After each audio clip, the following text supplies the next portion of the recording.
If you had asked me 6 months ago what my biggest problem was, I'd have told you it was choosing between oak or walnut for the new dining table.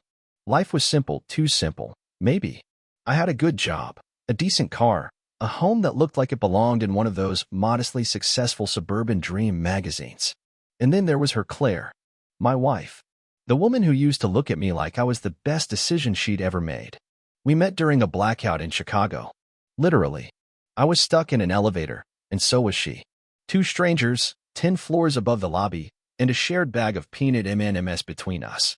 By the time the power came back, we were already halfway through our life stories and the M&Ms. I thought that kind of thing only happened in rom-coms with quirky soundtracks. We got married 3 years later. A small wedding, her idea. Just family and a couple of friends. I didn't even invite my college roommate because he had a history of oversharing about Vegas trips. Claire said she didn't want any drama, and I, like the agreeable man I was, nodded and went along with it. For a while, things were perfect. The kind of perfect that's suspicious in hindsight. We had our Sunday routines, our inside jokes, our matching bathrobes we never actually wore. She had her book club, which mostly involved wine and gossip. I had my poker nights, which mostly involved beer and people who folded too easily. Then came the job promotion. Not mine, hers. She started working late. Not the suspicious kind of late, just really into her project kind of late. The Claire I knew was a perfectionist. She color-coded our pantry. So when she said she had to stay until 9 p.m. 3 days a week, I believed her. Who was I to question a woman who once alphabetized our spice rack? Looking back, I see the warning signs. The overly long hugs goodbye. The new perfume. The way she changed the password on her phone from our anniversary to something more private. But I wasn't looking for signs. I was too busy trusting her. Trust. Funny how that word sounds noble until you realize it's just the velvet rope that separates fools from reality. Anyway, I kept myself busy. I took up woodworking in the garage. Built a bench. A few picture frames. Even made a jewelry box for Claire's birthday. She said she loved it. She cried, actually. Said I was too good to her. And I, being the emotional genius I am, thought that was a compliment. If only I had known. If only I had asked why she cried. If only I had checked her phone that night. If only I had trusted my gut instead of her words. But I didn't. Because this was part 1 of the story. And in part 1, the husband always plays the fool. Wait until part 3. That's when it gets good. About a month after the jewelry box incident, Claire started jogging. That might not sound like a red flag, but when a woman who's openly despised cardio since college suddenly takes up 6 a.m. runs, every day, rain or shine, you start wondering what she's really running from. Or, in my case, who she's running to. Helps me clear my head, she'd say, tying her hair into that quick ponytail I used to love watching fall loose at night. And I need to get in shape for the company retreat next month. You know how competitive these marketing people get. I nodded, even offered to go with her once or twice. She laughed, genuinely, I thought, and said, you'd slow me down. Which was fair. I probably would have. Still, something shifted. The house started feeling like a hotel lobby. Nice, clean, impersonal. Our conversations got shorter. Her phone got closer. I'd hear her giggling in the other room, then silence when I walked in. Once, she even flinched when I leaned over to see what she was texting. You scared me, she said, clutching the phone like it was a fragile kitten. Don't sneak up on me like that. I backed off. I always backed off. I told myself I was being paranoid. After all, she was still here, right? Still cooking dinner twice a week. Still kissing me goodnight, even if it was just a brush on the cheek. Still playing her part. I decided to give her space. Big mistake. Space is where secrets go to grow muscle. The retreat she mentioned finally rolled around. For days. Company-paid trip to Monterrey. Claire packed her bags with that strange mix of giddiness and guilt that makes your gut twist without a clear reason. She hugged me tighter than usual before leaving. I love you, she said. Quiet. Like the words were afraid to be heard. I love you too, I replied, holding her a second longer, trying to memorize how she felt. She didn't turn around at the door. That weekend, I tried to keep busy. Cleaned out the garage. Raked leaves. Watched movies I knew she hated. But every now and then, I'd catch myself staring at my phone, waiting for a text that wouldn't come. On the third night, I cracked. I called her. Straight to voicemail. Now, Claire's phone never died. She was the type who charged it even when it was at 70%. The kind of person who carried a backup battery in her purse, just in case. So when I heard that generic robotic voice, "Please leave a message after the tone," my heart didn't sink. It sharpened. It sharpened into something cold and cutting. And just like that, the gut feeling I'd been ignoring started humming like a neon sign behind my ribs. Something's off. Something's really off. But I didn't confront her when she got back. No, that came later. I waited. She came back on a Tuesday. Hair tousled, cheeks flushed, suitcase rolling behind her like she'd just conquered some glamorous war. She smelled like a hotel lobby. Clean, expensive, forgettable. And when she hugged me, I felt it. Distance. Not the kind you measure in miles, but in motive. "How was Monterrey?" I asked casually, watching her eyes more than her lips. "Beautiful," she said, peeling off her coat. "Wish you could have come." That sentence landed like a punch wrapped in silk. Wish you could have come. Like I was the outsider in my own marriage. I wanted to ask her why she hadn't texted me, why her phone was off. But I didn't. Not then. I smiled instead.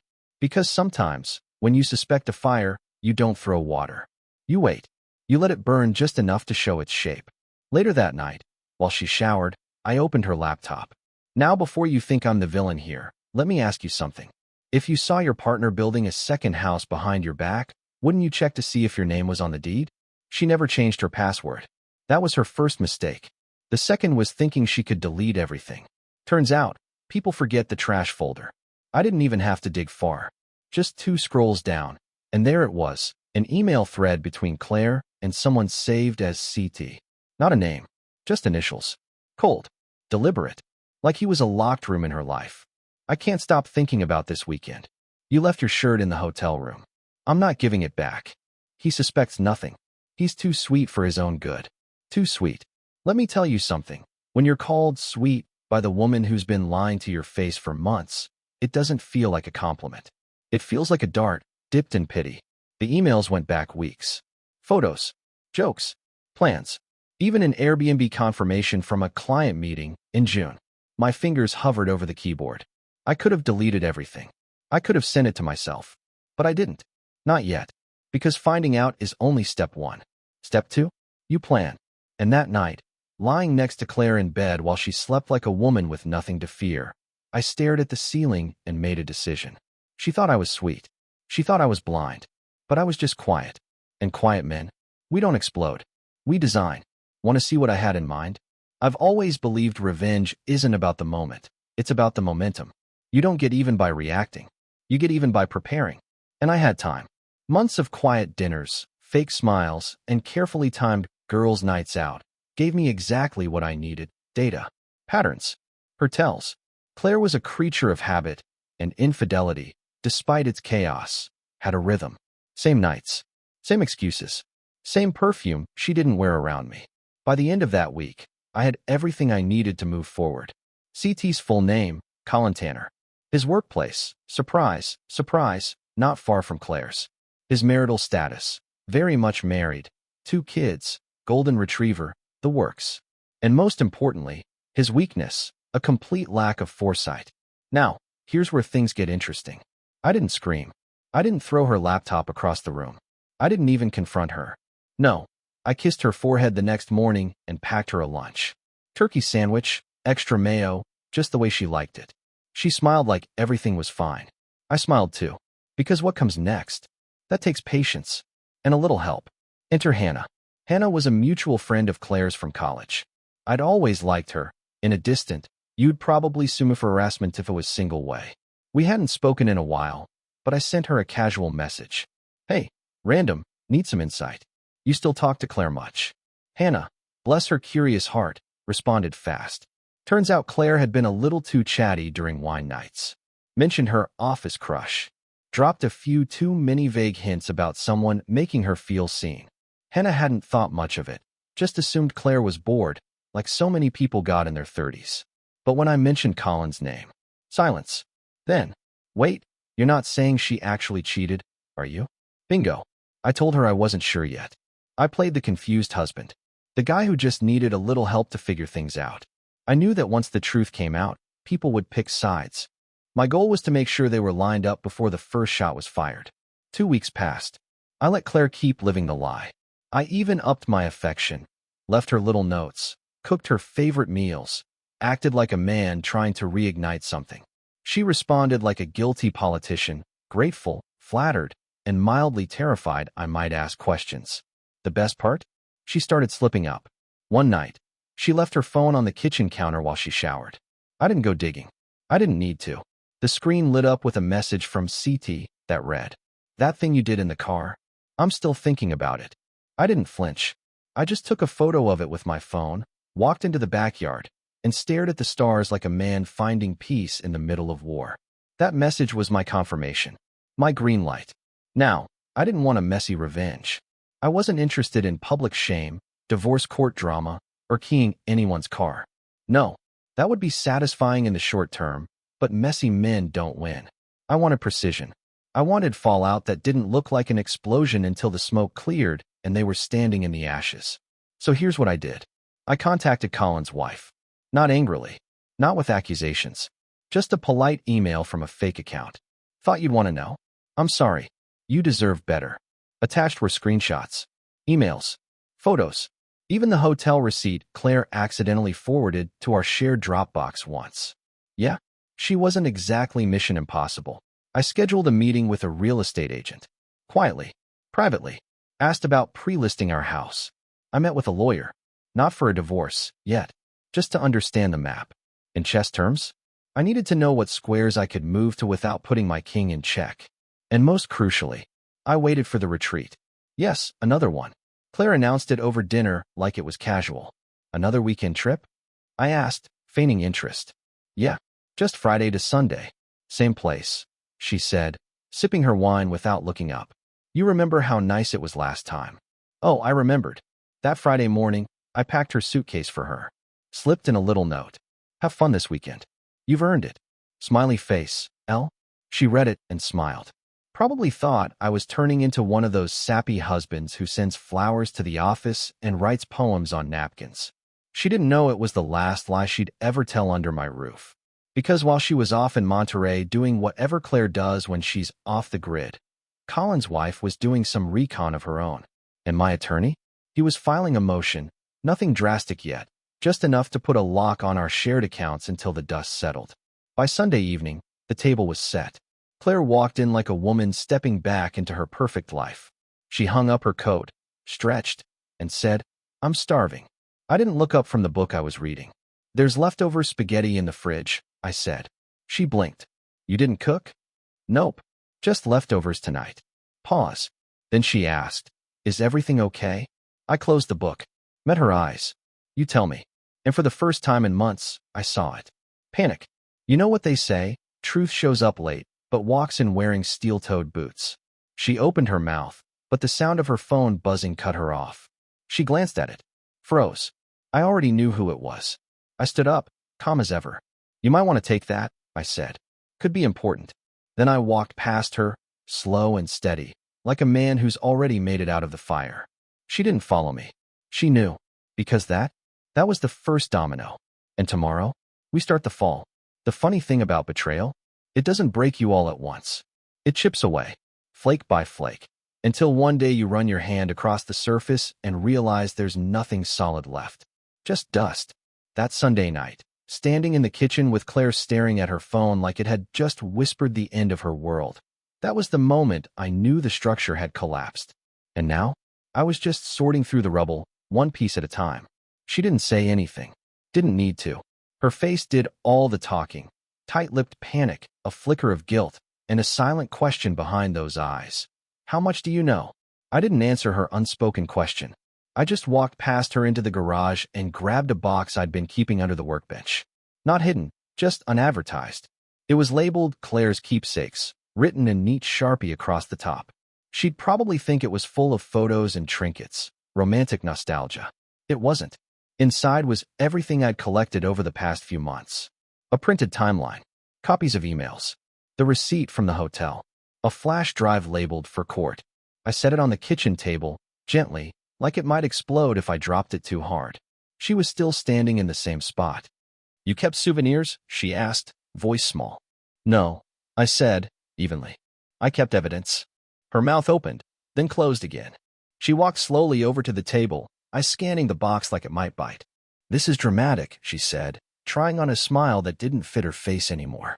Not as dramatic as cheating on your husband with a married coworker, I replied. But hey, we all have our hobbies. Her fingers curled slightly on the edge of the table. You went through my things? No, I said. You left them out. You handed me lies and expected me not to notice the weight. She pulled out the hotel receipt first. I could see the second it clicked. Same weekend, same dates, same fake conference she'd gone to. I watched the blood drain from her face. I'm sorry, she whispered. Not yet, I said. But you will be. I let the silence stretch, long enough for her to feel it. Then I spoke again, calmly, like I was discussing a renovation plan. There's an account in my name only. I've already moved my direct deposit over. Half the mortgage is paid for the month, but after that, it's yours. Utilities too. She blinked. You're leaving. No, I said, grabbing my coat. You are. She laughed then. A short, brittle thing. You think you can just kick me out of my own house? I turned back to her. Claire, I didn't kick you out.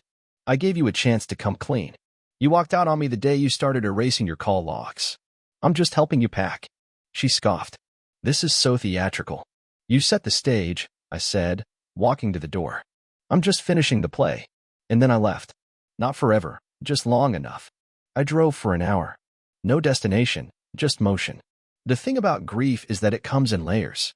The anger is sharp, fast, almost easy. The mourning comes later. The memories sneak up on you like potholes. A joke she told once. The way she'd steal the covers. The day we danced in the kitchen to that awful Taylor Swift song because the power was out. You mourn the idea of someone long before you let go of the reality. Eventually, I pulled into the parking lot of a diner we used to go to back when money was tight and love was louder. I ordered coffee. Black. Burnt. The way she hated it. While I sipped it, I texted Colin's wife. Box delivered. Fires lit. She responded with one word. Good. That's the thing about revenge. You don't always need to destroy someone. Sometimes it's enough to let them self-destruct with the match you handed them. When I got home later that night, the house was dark. Quiet. Claire was gone. Not far, I assumed. Probably at a friend's or a hotel, something temporary. The keepsake box was still on the kitchen table, but everything inside was gone. She'd taken the flash drive. That was the point. I wanted her to see exactly how much I knew. I wanted her to feel the weight of it. On the fridge was a sticky note. Her handwriting. Curved. Controlled. I need time to think. I took it down, crumpled it, and tossed it in the trash without reading it a second time. She wasn't the only one who'd been thinking. Over the next few days, the fallout began. Colin's wife, her name was Meredith, by the way, filed for separation. Sent him packing with nothing but a backpack and his dental floss. Claire called twice. I didn't answer. Then came the email. Subject line, please. I didn't open it. If she wanted to beg, she could do it the old-fashioned way, on the front porch with a suitcase and a look that said I finally understand. But I wasn't holding my breath. Instead, I forwarded the email to my lawyer. Just in case. And then, I lived. Sounds simple, but after months of lies and guessing games, just waking up to an honest day felt like winning the lottery. I drank my coffee in peace. I cleaned the garage. I started building a bookshelf I'd put off for 3 years. The house was quieter, sure, but it was also cleaner, lighter, like it could breathe again. And maybe that's all revenge really is. Not destruction, just subtraction. Take away the liar, the cheat, the noise. What's left might not be perfect, but it's real. And real? That's more than she ever was. 3 days. That's how long she stayed silent after the email. 3 days of no calls, no texts, no tearful voicemails or desperate knocks on the door. I won't lie. I expected more drama. A breakdown on the lawn. A confession with mascara tears and apologies soaked in nostalgia. But Claire? She vanished like a ghost embarrassed by its own haunting. Maybe she realized the story she'd written didn't end the way she wanted. Or maybe Colin stopped answering too. Either way, I didn't chase. I wasn't chasing anymore. What I did do was simple. I lived. Took the week off work, not because I was falling apart, but because I wasn't. There was something satisfying about reclaiming my time. I went on morning walks, cleaned out the spare room, even fixed the leaky faucet she swore would get done eventually. And every time I crossed something off my list, I felt a little lighter, like I was chipping her out of the walls, one task at a time. But just when I was settling into that calm, life tossed me a curveball wrapped in a manila envelope. I was on the front porch, sipping coffee, wearing socks and indifference, when a courier walked up and handed it to me. No return address. Just my name. Neat handwriting. Feminine. I knew before I opened it, it wasn't from my lawyer. Inside were 3 things. A handwritten letter. A set of photos. A check. The letter, predictably, started with, "Logan, I don't expect forgiveness." Ah, the classic. Claire's handwriting hadn't changed, still perfectly rounded, like she was afraid of sharp edges. The letter was full of what you'd expect: regret, explanation, just enough vagueness to keep things technically deniable. She talked about feeling trapped in the image of us, and how Colin had started as a harmless escape, and how she never meant to hurt me. The usual phrases people use when they've already kicked over your life and want credit for picking up a single piece of glass. What stuck with me, though, was one line. "You were never boring. I was just too selfish to appreciate the calm you gave me." Self-awareness, 3 months and 1 destroyed marriage later. The photos were curious. A few of her and Colin, smiling, holding hands in a hotel lobby. One of them on a balcony. All time-stamped. All damning. Why send them to me now? Maybe she thought she was doing me a favor. Maybe it was her twisted way of saying, "Here, see what I ruined everything for." Or maybe, just maybe, she wanted to hurt Colin back. The third item, though, was the strangest. A check, written out to me, for exactly half of our joint savings. Not from our shared account. It was a cashier's check from a different bank entirely. New account. Her signature. On the memo line, she wrote, "To make it even." Even. Like betrayal could be balanced with digits. I didn't cash it. Not yet. That night, I did something I hadn't done in months. I invited a friend over. Real friend. Marcus. We drifted during my marriage because Claire always had a subtle way of gatekeeping my time. Said Marcus was too cynical, too divorced, and a bad influence. In retrospect, that should have been a red flag. Instead, I folded it like laundry and stuck it in a drawer. Marcus showed up with pizza and zero pity. Just how I liked it. "So," he said, halfway through his second slice, "is this the part where you grow a beard and start posting cryptic quotes on Instagram?" I smirked. Tempting. He looked around. "The place looks decluttered. Emotionally pressure-washed," I said. He leaned back, nodding. "What's next then?" "Not sure yet," I admitted. "Thinking about selling the house. Starting fresh." He raised an eyebrow. "You gonna cash that check?" I looked at it, still sitting on the kitchen counter like a dare. "Not yet." "Good," he said. "Don't let her buy closure. That's yours to earn." That stuck with me. Closure isn't something you receive in an envelope. It's not a letter. It's not a check. It's not even an apology. It's a decision. A few days later, Claire showed up. No warning. No text. Just her white SUV in the driveway like it still belonged there. I saw her through the window. She stood by the porch steps for a moment, unsure, then climbed them slowly, carrying nothing but a small purse and the weight of her choices. I didn't open the door right away. I just watched. She looked thinner, tired, like someone who hadn't slept in their own conscience for weeks. When I finally opened it, I didn't say anything. She did. I don't know why I'm here." I shrugged. "You always like showing up without an invitation." She didn't laugh. She just looked at me like she wanted to say 1,000 things, but didn't know where to begin. "Can we talk?" she asked. I stepped onto the porch, closed the door behind me. "Talk," I said. She looked surprised. "Out here." "Seems appropriate," I said. "You never really let me inside the truth anyway." She winced at that. "Good." She started with the soft stuff, how she missed the house, the silence, the normalcy. How Colin was not what she thought, how everything had spiraled. She used a lot of words like mistake and regret, but never quite reached responsibility. Eventually, she said it. "I want to come back." I looked at her for a long moment, studied her like she was a painting I used to love but now recognized was stolen. "No," I said simply. Her eyes widened, like she hadn't considered that I might have moved on without fanfare. "No." I shook my head. "You had a marriage. You traded it in for a secret. You had a home. You set it on fire. And now that the smoke's cleared, you want to walk back in like you still have a key." She blinked rapidly. "It wasn't like that." It was exactly like that. We stood there in silence for a moment. Then she said something honest. "You're not the man I married."